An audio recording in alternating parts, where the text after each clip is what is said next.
going with the flow it just it's odd. It leaves an odd taste in your Yeah, mouth. some real learning experiences have to happen. But let's jump right into it. Welcome back to another episode of Father Time with D'Amico and Blair, a podcast where we talk about balancing fatherhood, relationships, careers, and passions. I'm D'Amico, resident dad to a wackadoo toddler, and as you can see, we ready for the holidays. Holiday season, baby. Holiday Hell episodes, yeah. That's how we do it. And I am your player partner, your host, emotional country cousin Blair, aka Sir Winnie, father to the 9-year-old, incredibly gifted young lady out here killing the volleyball streets and being artistic and shit. We love this thing that we do here, and we are so happy to be back in the chair, even if it is just for a quick holiday episode. You feel me? Oh my God. Bro, hasn't it? Mm-hmm. I was genuinely just thinking about how long it has been. I mean, last recorded episode, August? Yeah, it was like summertime. Maybe end of July. This is obviously our longest break ever. Yeah, to date. For sure. Much needed on all fronts, like family fronts, business front, and personal fronts. So, no, it was needed. I'm like genuinely excited that we're back in here, dog, and that we can we can get it done again, do it again. Oh, 1,000%. And you kind of always said this is like when we started the break, there was a moment that I was giving you the thought that I wanted to get back into the chair sooner. Like, oh, we just stopped recording for 2 weeks and now I want to get back in the chair. And you had told me, like, no, I want to be in the chair. Like, I want to be excited to get back into it. And like, you want to miss it a little bit, you know? And I mean, I think that kind of segues right into a big thing that we wanted to do on this holiday special. Kind of give the folks a little update as to like why we took the break. I know you kind of touched on it a little bit in the intro, but like, I'm very thankful for your friendship. Type shit. Like, no, and it's beyond. It's beyond the friendship now, because, and if you're following me on social media, you know I'm going on this journey, but like, I don't have friends that are as real with me as you. And like, it goes back to the conversation that started before we started the episode. I don't have friends that are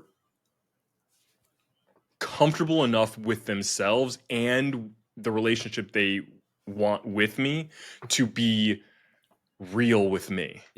And call me out on something I need to be called out on, hold me accountable when I need to be held accountable, gas me up when I need to be gassed up, like all around. Like, so I honestly believe it has evolved from a new girl Marvel friendship, acquaintance, IG type shit. Like, even then, I don't really know if I talk to somebody consistently on IG, are you my friend? Are we like, we mutuals? Like, that's how I think that's what the Gen Zers are saying. We mutuals. Yeah, we mutuals.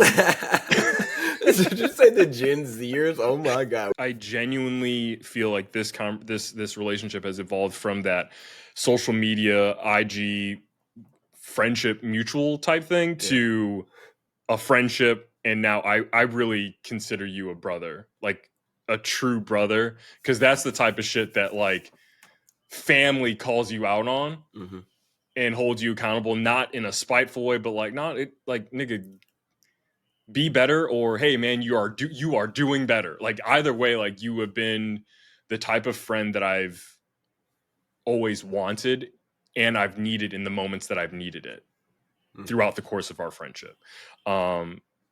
That leads right into you recognizing the commitment that this show has taken from us as friends, as individuals, as men, as husbands, as fathers, and you recognizing the amount of effort that I was putting into the show and telling me, like, D'Amico, if you're putting this much time in, and I know how much time I'm putting in, nigga, something is lacking. Yep. And you're like, I'm not, you didn't say, like, I don't know what it is, but something is lacking, either you're slacking on the husband part, the father part, or the work part. Either way, something is lacking. We need to lock in here because, as you say, keep the main thing the main thing. Yeah. Hey, this ship right here does not go if things at home are not okay. Right. And you've shined light onto something like, yes, it's okay to be ambitious, but nigga, that at what cost? Like, let's what the fuck maintain are we the focus. Mm-hmm. Exactly. Reassess. Let's maintain Just the focus. Reassess. Sometimes you just need like it's getting that oil change, bro. It's getting an oil change. Sometimes you just got to go in and reassess. Hey, real quick. I know that y'all gonna get up under the hood. Make sure the timing belt's all good. Make sure the carbonator is connected to the turbinator, which is connected to the fuel pump. It's carbonating. Line. Yeah, make sure all them things is conjunctionating. But no, like it truly is like an assessment, and it's good to know that those things in real time are hard to hear, but they're easily accepted. Even though it might take like a day or two to actually get back to me and be like, hey, bro, I love you, but that you pissed me off for a second. But I'm glad you did the way you did it. A good hour of just like, man, fuck this nigga. Nigga, I just met you. I'm over here justifying, like, wait a second. But I mean, it goes back to the core of the show.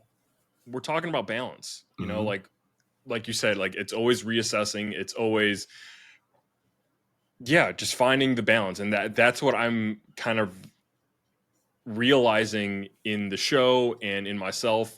Like, balance isn't like a finish line.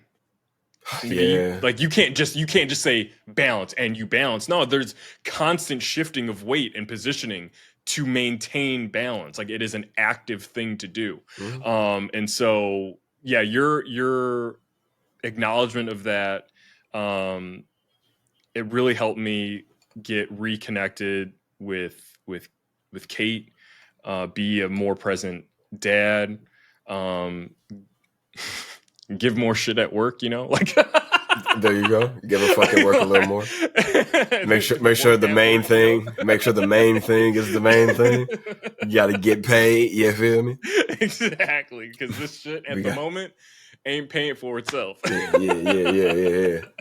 And that's where you guys come in. Never mind. Let me stop. Exactly. But no, it's the same. It's the same thing here. Out of that. Yeah, it's the same thing here, though. I talked to Baby Girl about this last night to reassure her that it wasn't an attack on her when I bring this up in our relationship or about our relationship. But I asked her the question, like, yo, we're talking about this on the pod tomorrow. Do you mind if I bring it up the way that it actually is? And she said, her exact words were, you guys talk about honesty on your podcast. Like, you guys honestly and openly talk, and you're creating that space for dads to want to do the same thing. So it might not be the prettiest, but yeah, go ahead and do it. So while talking to you about needing to get, like, you know, not needing to, but expressing more of a reassessment in the home life when it comes to, you know, Kate, and putting Kate and whatever her thoughts and feelings are in the forefront, like you do the pod and all the clips, I was struggling to find that same thing on my own. So it was like preaching to the choir, but not taking your own fucking advice.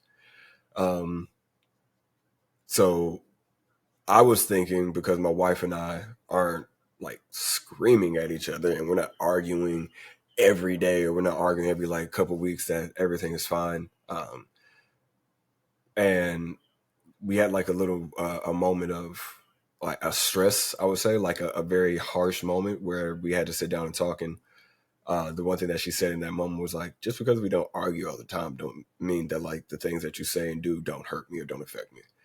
And the one thing that I've come to realize after conversating with her since that moment, and then like taking that step back to reassess a little bit, is that I think that I have a really good way of talking to people and getting like what I have to say, no matter like if it's me being angry or not. I like try to like drop my tone and say it as monotone as possible, but I say it as monotone as possible, but I'm coming off as an asshole, like very like condescending. And you, as my therapist, shout out to you, Barbara, as my therapist would say, you can't attack the person that's closest to you. And it's not like it's moments where like I'm screaming and shit like that or like physical, because that'll never fucking happen. But it is moments where if you think about it, it's more like it's mental abuse in your spousal relationship, where you talk to someone and they feel like they can't talk to you properly, or they have to like overly assess things. And like the biggest thing was my wife, and I love her to death, but I felt like I feel like, and I know that I wasn't the greatest at allowing her to express herself when she was frustrated. So whenever I was frustrated, or like whenever she had moments of like, oh fuck, this is happening, or I'm a little stressed out, because she's going to therapy and found out that she has things that, you know, not like things that she has to work on, but undiagnosed things that we all have. That is just we like all got shit. Yeah, that's just like oh, that's why I respond and act to things that way. Oh, that's why I do it this way. So I've never allowed her to be frustrated in that space and then like comfort. It's always like either not like attacking, but like trying to help in my very like assertive, straight to the point, militaristic way, or it's like shutting down and not allowing her to like fall into my arms. And talked about it. And the one thing that she brought up was like, yo, I truly believe that we should like explore couples therapy, and not in and this is like, for a while it was like couples therapy was like right before you give up and quit. And I was like, we're not doing that shit. Like, no, I'll just not talk to you for like 2 days if we need to. You can reset, I'll reset, I'll sleep on the couch, whatever the fuck we need to do to make sure that we lock this shit in. But no, we're not doing this couples therapy bullshit. Sure.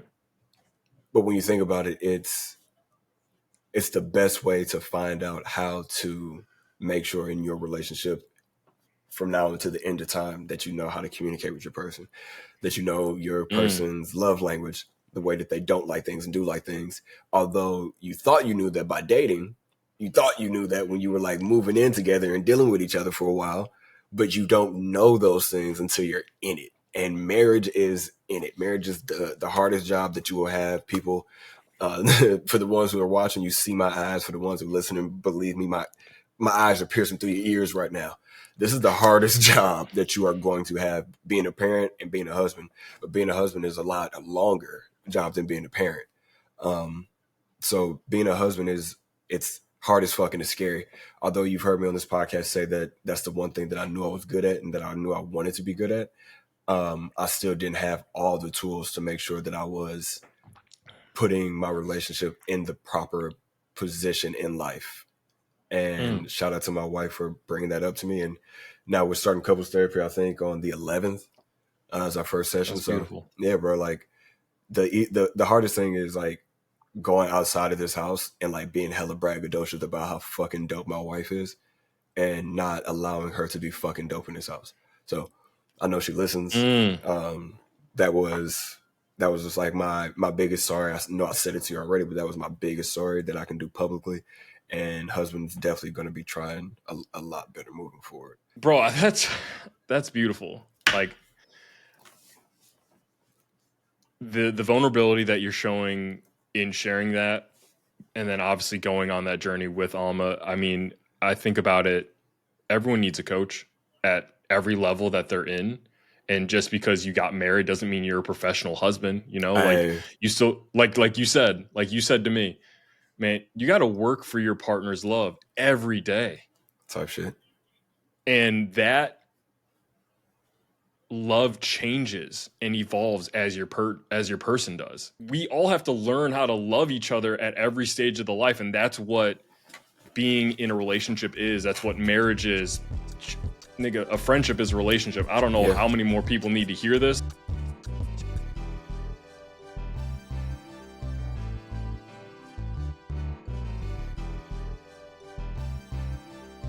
You mentioned therapy.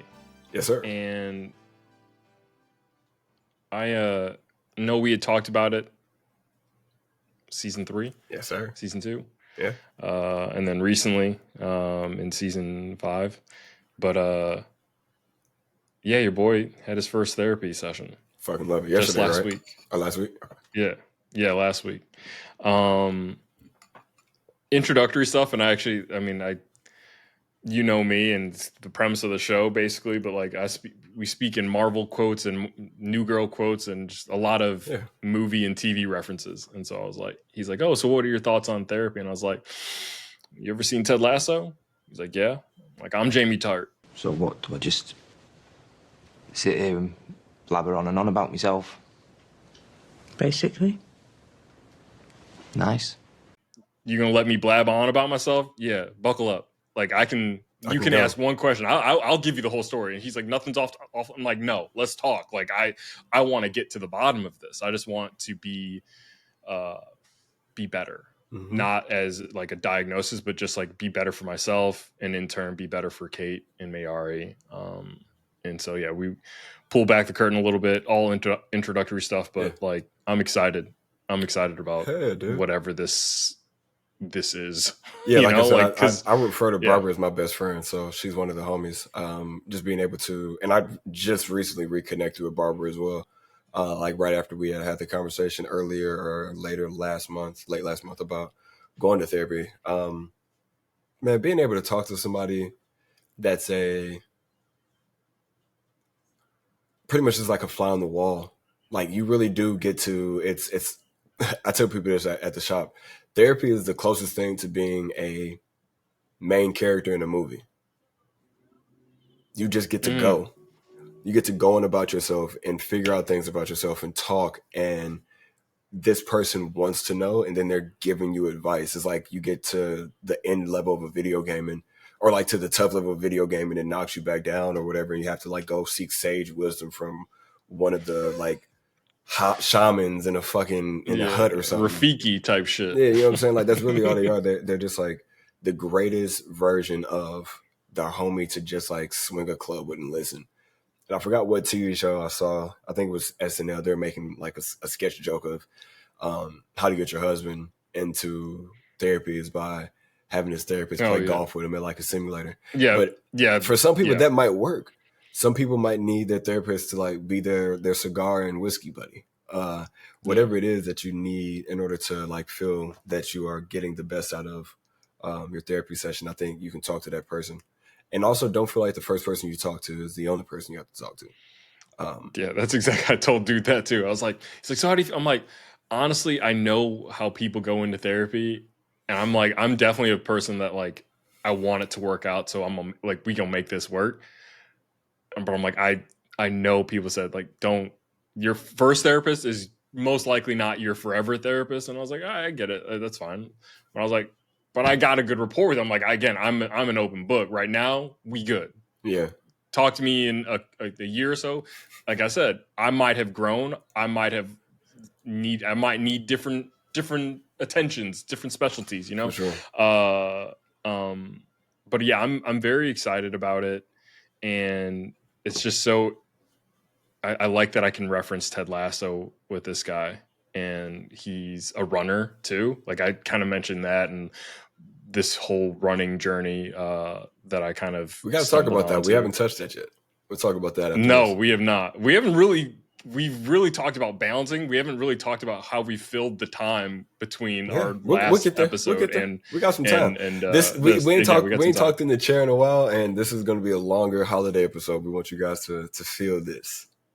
Yeah, it's all feels, all direction, all vision on what we're talking about with the show. But sure. I think he's a runner. And there's a lot of parallels from like the Ted Lasso show, where even Rebecca and Ted, when they talk about therapy, they talk about what you're talking about right now is, well, that's what a friend's for. Like when they're hesitant about therapy and couples therapy, is like, well, that's what a friend's for, to talk to and vent to and hear all these things. It's kind of how we started the show. Like, nigga, if we were in the same city, I would still go to therapy, but I'd feel like I need it less, you know, like, again, you've been I hate how it's been kind of co-opted by a lot of different things, but like a safe space for me. And that's what I think Ryan, my therapist, is, and how he's kind of positioned himself as like, I can talk about stuff that I may not feel comfortable talking about to Kate just yet. Like I'm still processing. That's all I'm looking at, is like, he's going to maybe help me process a little better, so that, like you were talking about, communicate it and how I'm really feeling to other people if I'm trying to talk about how I'm being treated or how I'd like to be treated in the future or whatever. But yeah, it's I'm really excited. And you know me, like I'm the whole Mamba mentality thing, like I want to be better. And that's kind of how I was like, that's how I'm looking at therapy. It's not for any other reason than maybe learn some patterns that I have to be better in the future. And then I want to unpack as much as I can, because I know I am a product of my parents and the baggage that they've passed on to me from their parents and so on and so forth. I want to make the baggage as light as I can for Mayari. She'll have her thing. I don't know what it's going to be, but I can't assume it's going to be perfect. Like, that's assuming that I'm going to be the perfect dad, and I'm not perfect. I'm trying, and that's the point, is that we're just trying. And so I would like to make sure, as much as I can, I don't pass any of my shit to Mayari if I can help it. Yeah. You know? I think the biggest thing, to like go off of your first kind of like segment and comment when it comes to safe spaces, is that's what a friendship should be. That's what buddies, bros, your acquaintances, like I always think about the movie, not The Wood, but Brothers. But like one of the scenes in the movie is they're all like going through their own personal bull stuff, like bull job or bullshit or whatever you want to call it, as friends, individuals. I think Bill Bellamy's more like a player. Shamar Moore has a family. Morris Chestnut is a doctor, and he's like getting into a relationship, i.e. that's the Gabrielle Union part. And Dio Hughley is the longest married person of the group. And he has like dealing with the average married man things. But they go play basketball. Right. And after basketball, them four, because they're bros, they shoot around and they like just pass the ball around, and everybody who's at the free throw line brings up like their bullshit. Their thing. Yeah. And they fight, they argue, they yell, and then they go back to the sideline and somebody goes back and it's just a free throw. And they continue to rebound for each other. And to me, that is what I've always envisioned when I envision the safe space, or when I envision the bros, or like having friendship. That exact scene, like bullshitting with your dog, getting mad at him, but also like staying there with him and like helping him through his shit, and calling him out on the shit. Because a lot of them, Bill Bellamy being the one who was, obviously he's the single player suave. He feels like because he's not in a relationship, he can, his life is better than everybody else's. But he deep down inside just wants to have a relationship, right? Dio Hughley, like I said, he has like one of the scenes is so like funny, like think like a man type shit too. It kind of is. Same thing. It kind of is, but like this is like 2001. Yeah, 2001 movie. But like no, so like safe Pants space. Was baggy. Yeah, that's a safe space, bro.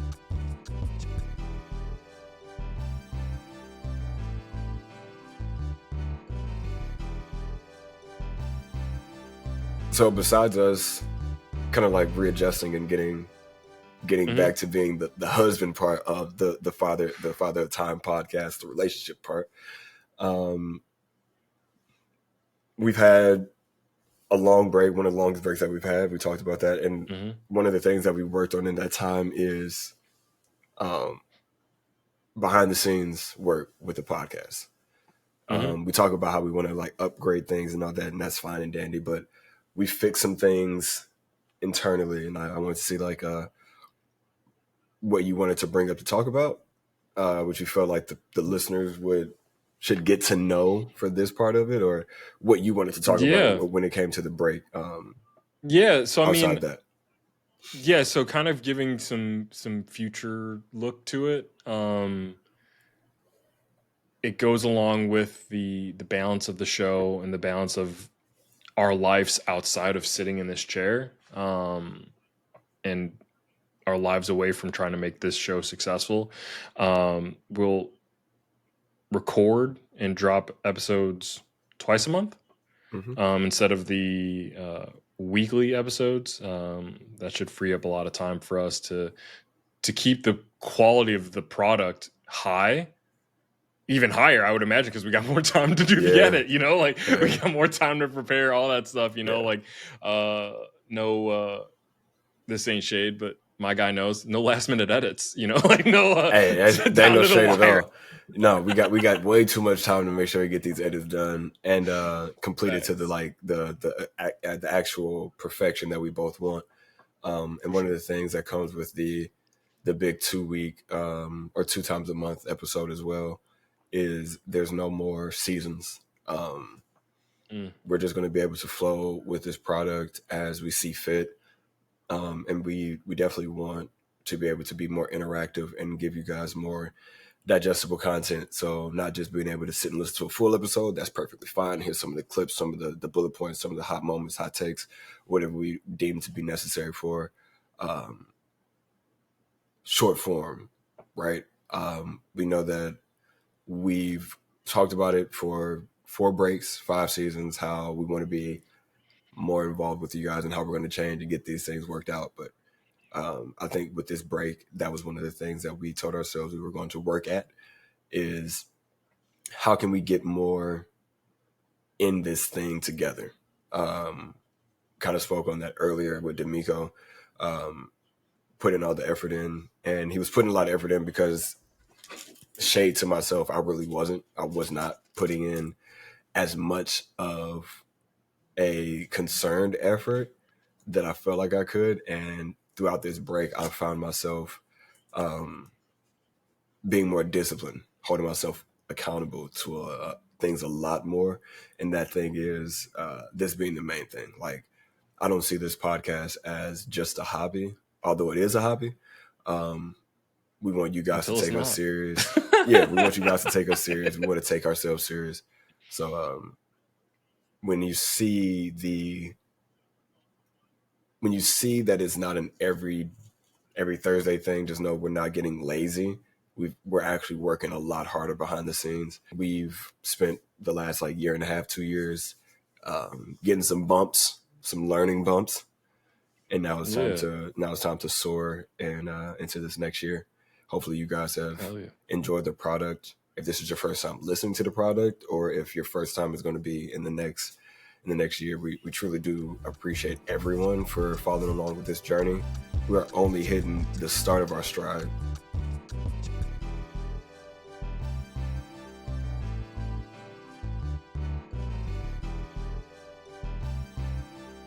We striding.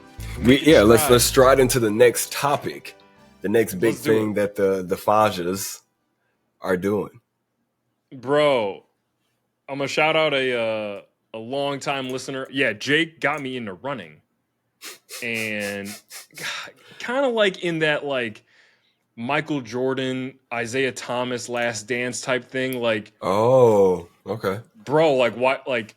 Why not just run a marathon? Like, Jake is always like, oh, I just want to run the marathon because they say less than 1% of all of people run marathons. Like, I just want to be that 1% type thing. And I'm like, okay, cool. That's fine. And so we started running. I was like, I kind of like this shit. You know what? I'm gonna sign up for a half marathon. I can't commit to the full marathon. 24 is crazy. But 26.2. That's crazy. That's crazy work. Yeah. And to see it was just right when the Chicago Marathon had just passed, and people are posting their videos about the euphoric feeling and all that. I was like, oh no, I want that. And I saw Chicago does it's called the Chicago Distance Series, where if you run the Shamrock Shuffle, which is an 8K, the half marathon, and the full marathon, you get a 4th medal of hey, you did the series. That was oh, I think I saw that. Your loyalty card type thing. And I was like, yeah, they picked the right person to show that ad to, because nigga, I want to catch them all. Hell yeah. So yeah, I signed up for the half, not thinking I was going to sign up for anything more, but ended up signing up for the full marathon, which by the time this airs, I will have known if I got my lottery pick to get in. I cut a guy's hair who actually got his already. Okay, so he either was legacy or went the charity route, which is fucking dope. Yeah, he's running in the Boston Marathon as well, so he's probably legacy. Oh, so yeah, he's a runner. Yeah.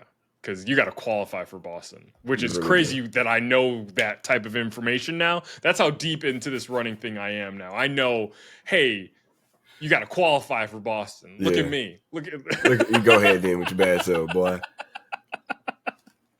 But you also decided that you were going to take a step into that direction. I did. If I'm not mistaken. I stabbed myself into the running space as well. I was going to jump in head first and do another a half marathon like you, 13.1, but I decided to go the 5K route because I know I can do that, and I'm also going to challenge myself to get it done in under 30 minutes, which I think I can do that for sure. Penelope and I did it in like 39 with some walking. Feel like with some training, and I can get it done. But something that I wanted to share with the people who are watching and also the people who are listening audibly is I'm not just running the Eugene 5K for myself. I'm actually running for a charity. So if you go over to Girls on the Run, Oregon, you will be able to help donate to my campaign, which is Father Time Media for Girls on the Run. Girls on the Run teaches valuable life skills like teamwork, self-respect, and perseverance, essential qualities for a brighter tomorrow. Join me in supporting this incredible organization and amazing girls in our lives. Let's empower them to be strong, confident, and fearless. Every donation brings us closer to a world where girls and non-binary youth can thrive. So it's a $150 pledge that I put up. So you guys are just going to help us get over that limit because $250 is one scholarship for a girl or a non-binary youth to then have a scholarship to run in the Girls on the Run event that they host every year here in town. So, like I said, I'm going to be busting out all the running in the world for these girls. Like I said, go to the link down in the description below, and you will be able to help somebody run, some girl get confidence, and that's really all we're here to do. So girl awesome. dads unite. That's what we're on. And it was really cool that I got a chance to like actually do this. They reached out. They were like, hey, so we know that you got your podcast and your daughter, you and your daughter ran. So would you want like a cape this year or do you want a t-shirt? And I was like, got it. Let's go. So I just feel like a superhero with that shit. So thank you, bro. And I guess inadvertently thank Jake for putting the battery pack in us to be some runners. We challenged him to run the fucking... No, fuck Jake. Because we challenged you to run the 40. You ain't even run a 40 for us, but you got us out here running the marathon. He ran the 40. Oh, he did. Yeah, he did. He ran it uphill. He ran it uphill. He was on the slow side. What was that? But yeah, no, when's the race? The Eugene Marathon is April 26th. But that'll be nice to give the fans some updates on the running journey. I'm sure they'll tune in, follow Honor Club Media on IG. Yeah, follow Honor Club Media on IG and your friend D'Amico over on IG, where you definitely see both of our Strava app. Our Strava open here. Yeah, our Strava app's free frame videos that we do. Yeah, my 8Ks in March, so that's like St. Patty's Day. Half marathon is in June, and then the full is in October. And I don't know if I'll keep this. I think I'll probably cut it out, but I think I'm committing to myself, and this is what I told my therapist. I was like, because I'm so interested in maintaining the process and seeing the version of myself that finishes the training. Like that's what that's what I've seen, is that the marathon itself, the full marathon itself, is the celebration of all the miles and training you did to get to run the race. Because you didn't just wake up to go run 26.2. You showed discipline to wake up and stick to a program and eat right. All the things that are required. That's a very disciplined person. I don't know. I've never run a marathon. I've never trained for a marathon. So I'm excited to meet the version of D'Amico that does that distance and trains to do it. Yeah. But I told my therapist, I was like, because it's so purposeful for me, even if I don't get a lottery, I think I'm going to run 26.2 miles someday in October. And I'm like, I'm going to run it down the Lakeshore Trail, which is all the way from South Shore all the way to Evanston. I'm like, that's 26.2 miles. Like, I think I'm still going to run it, like, because I still want to meet the version of myself that does it. I want to know the version of me that does that and then consistently trains post content about it, maybe talk to other people about it, and meet some new folks. Like,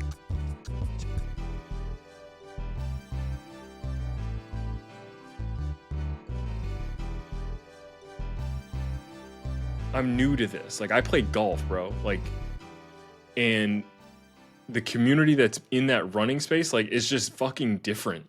You know, I don't know if I don't think it's like, oh, because I'm new to running, people are nicer, or like I'm noticing it nicer. Cause I'm like, you are new to the game, and I'm going to, like, you aren't met with the same like virtual warmth that a running community could provide. Yeah, there's some bougie elitist shit going on in golf that I'm not a fan of. But like, when you're new to golf, people act as if like you shouldn't be there because like when people. So if you tell somebody that you start like that you play golf, the first thing they ask is when you start, as if because if you post like panty, you're a pandemic golfer is what they say, and it's like, what's the fucking shade? It's us all getting out there making sure that these dope ass golf courses aren't wasting millions of dollars on just like irrigation during the wintertime. Shout out to Oregon. We play golf in the winter out here. But the running community, bro, like if you even bring up that you are planning on running or doing some type of running, especially out here in Eugene, these people in Oregon, bro, they're like, when are you running? I'll come with you. Oh, we got a running group. Here, take my number down. I'll run at this time during my lunch break. If you ever want to get like 2 miles in, I run 2 miles every day. I'm like, what the fuck? The tattoo artist, TC, shout out. TC's like, hey, bro, like I saw that you were talking about running a 5K. I was like, yeah. He was like, I'm in. And then just like turned around and walked away. I was like, what? He's like, yeah, just let me know whenever. Let me know when we got to sign up. I got you. I'm in. So it's a whole flock of people here that like I think the community of people who want to run are more accepting and more willing to like lead you on because they understand the euphoricness that happens or the euphoria, excuse me, I just made up my own word. The euphoria that happens when you do accomplish like your running goal. When it comes to golf, it's like in golf, no one wants to truly see you do good because that means you're beating them. Yeah. It's like the saying, you could have made more birdies. Yeah, it's like the saying, there's only one man in this world who wants to see you genuinely do better than him, and that's your dad. Like, normally. Normally. Yeah. We both hesitated on that statement. You didn't want to say it. You didn't genuinely want to say that statement. I didn't, but, normally.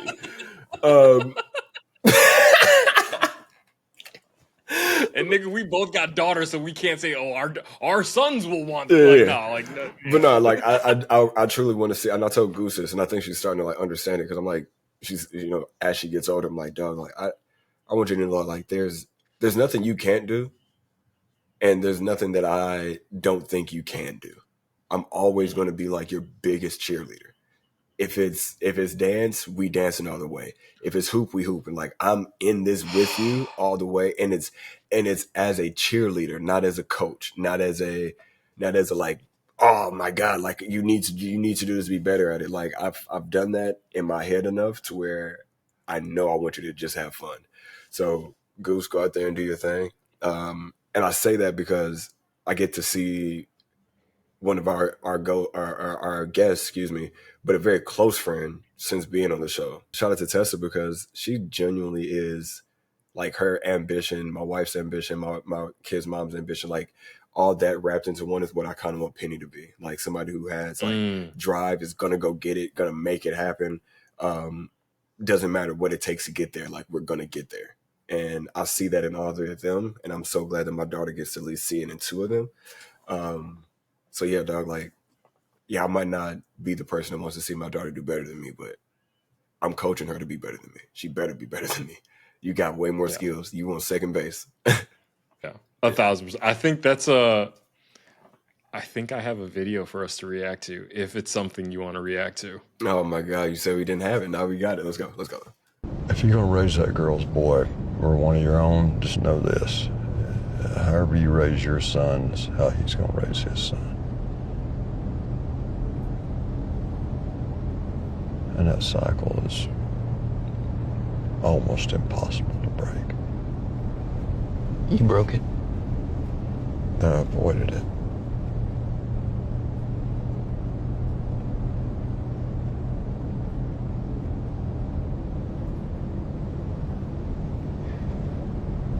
love you, Dad.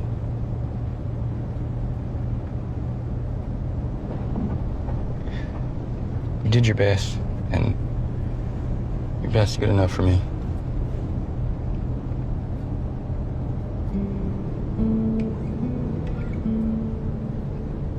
The man knows how to write a fucking script. I'll tell you that. He knows how to write a show. Like, he knows how to write a show. But it's the truth, right? Like that's the God honest truth.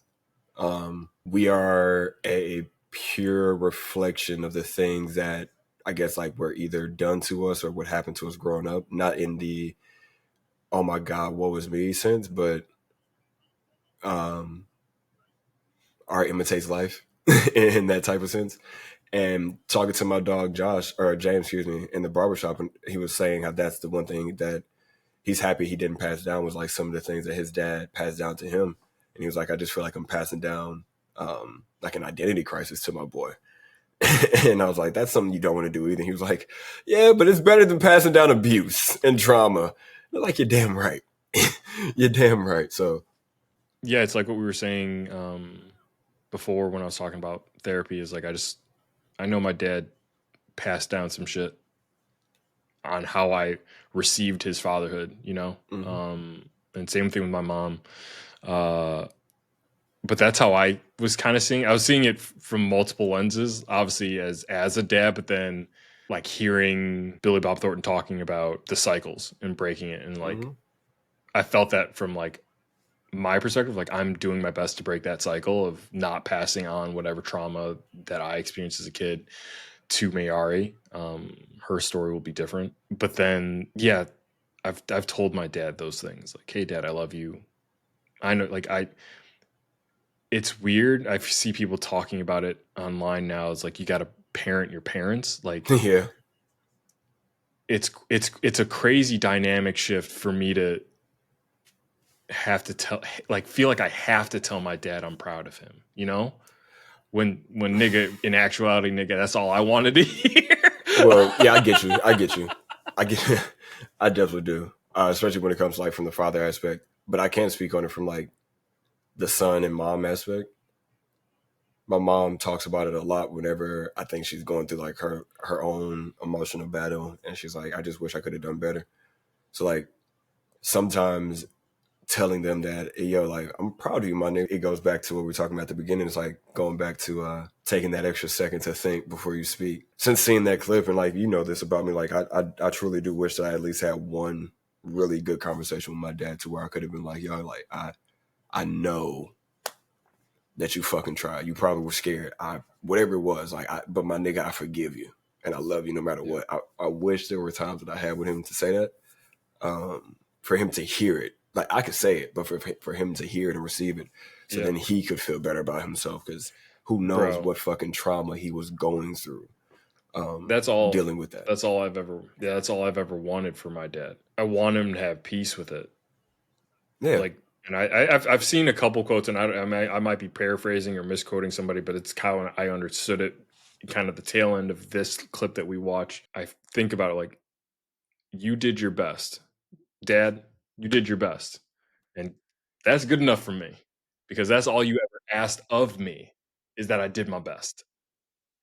How can I hold you to a standard higher than what you held me to? I love where I'm at in my life. You know, like I love that I get to do this, and I know I'm a product of my life experiences, and my dad, you are one of those life experiences. But yeah, I that's the standard that I hold my dad to. That's the standard I hope Mayari holds me to, is that she knows I gave her my best, and that because of that, I should be able to expect her best. You know, like it's kind of like my dad always said, like, I don't care if you get a B in the class as long as I know you that the B was the best you had. Like it might have been a tough that better subject. Be the best fucking B I got out of you. Exactly. Like if sometimes the subject may only get you a C, like, but if you fucking try hard and that's all you got, then that's all you got. And you can look at yourself in the mirror and say, I tried hard. Yeah. That was my best. Then we're good with that. Cause I can't give you more than my best. And so, Yeah, I don't know how we got into that topic, but because of the I love thing. But yeah, but I need 100% of whatever it is that you have in the tank. Yeah. But if it's 40, I need all 40 of it. Don't leave an ounce of it in there. But yeah, that's a conversation for another time. I think we've already rambled long enough for one holiday episode. Yo, we were making up for lost time, bro. We really were, dog. I fucking miss it, nigga. I went out the country for the first time in this. We didn't even talk about that. We didn't even get a chance to talk about you going on a Disney cruise on them hoes, bro. Give us a quick summary. Talk about it. Yo, talk about a core memory. Like anyone that's thinking about it, and this is not a sponsored post at all, but like I 10 out of 10 would recommend doing a Disney cruise. I like it a lot better than the parks just because you never leave. So like you don't have to worry about getting back to the park or paying extra to go to different parts of the park. Like you are in the thing. Now obviously you can splurge and get some extra stuff, but yeah, 10 out of 10. And my daughter is going on 3. She'll be 3 just after this episode airs. Yes, she will. These are core memories for her. She's like, "Oh, Papa, I saw Mickey on the big boat."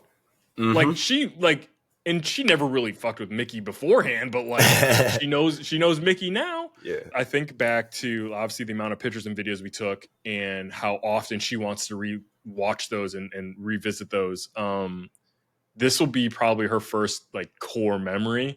And that's how I looked at it. I was paying for the experience and I'm okay with I'll bite that bullet, you right? Because like that was the reason for the break. I wanted to tap in. But yeah, man, I'm really excited about the journey we've gone on. Obviously, when this airs, be the Christmas episode or the holiday episode.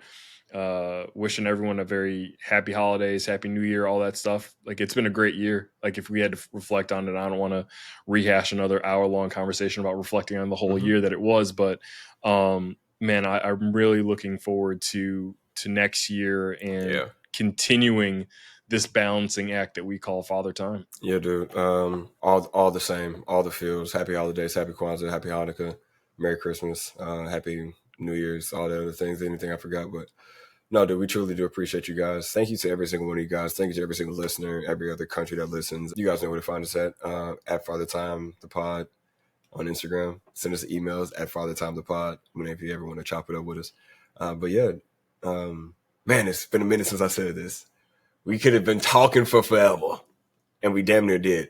We love you guys, and glad you guys were here because it generally does make us feel great. You could have been anywhere in the world, but decided to watch and listen wherever you are. Happy holidays from ours to yours.